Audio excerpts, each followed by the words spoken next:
अस्सलाम वालेकुम, मैं हूं मोहम्मद दानिश। ब्लॉक ट्रेड्स पीके के एक और ट्यूटोरियल के साथ आपको खुशामदीद कहता हूं। पिछले ट्यूटोरियल में हमने बात करी थी लोगों के बारे में कि हम अपने ब्लॉग पर लोगो किस तरह लगाते हैं।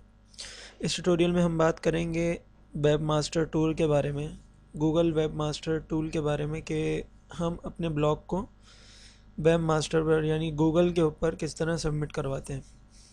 तो बढ़ते हैं अपने ट्यूटोरियल की जानिब। सबसे पहले आप गूगल को खोलिए, गूगल में जाके लिखिए गूगल वेब मास्टर टूल्स।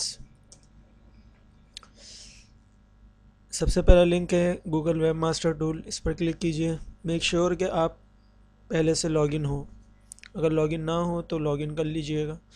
तो यहाँ पर यह आप देखेंगे राइट साइड पे कि ऐड अ साइट लिखा हुआ है, रेड कलर का बटन है, इस पर क्लिक कीजिए। अभी यहाँ पे ये आपसे पूछ रहा है कि आपकी साइट का यूआरएल क्या है। तो मिसाल के तौर पे हम इस पर काम कर रहे थे,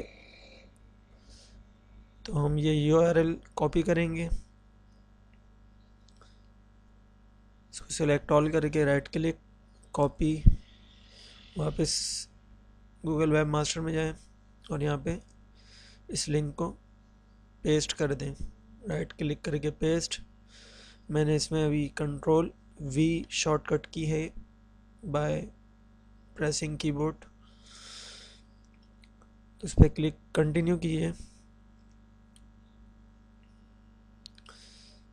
ये आपकी साइट ऐड हो चुकी है गूगल वेब मास्टर टूल में।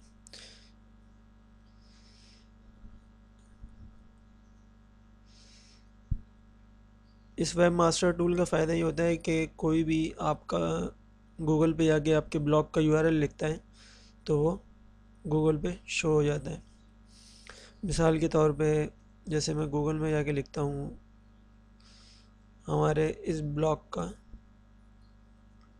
नेम, ब्लॉग ट्रेड्स पीके, और एंटर करता हूँ, तो ये देखें सबसे पहले पेज पे गूगल ने हमारे ब्लॉग को शो करवा दिया। जैसे ही मैं इस पर क्लिक करता हूँ तो हम अपने ब्लॉग में एंटर हो जाएंगे। तो गूगल वेब मास्टर टूल का यही फ़ायदा होता है कि आपका ब्लॉग जो है वो गूगल जल्दी पिक करता है, और ये एसईओ के हवाले से बहुत अच्छा है। और इस तरह अपने नेक्स्ट ट्यूटोरियल में हम अपने ब्लॉग को बिंग और दूसरे सर्च इंजन ऑप्टिमाइजेशन के लिए कौन सी ऐसी साइट्स हैं जहाँ पर अपने ब्लॉग को सबमिट करवा के अपने ब्लॉग के व्यूज़ बढ़ा सकते हैं। तो मिलेंगे इंशाल्लाह अपने नेक्स्ट ट्यूटोरियल में। अपनी दुआओं में याद रखिएगा। अल्लाह हाफिज़।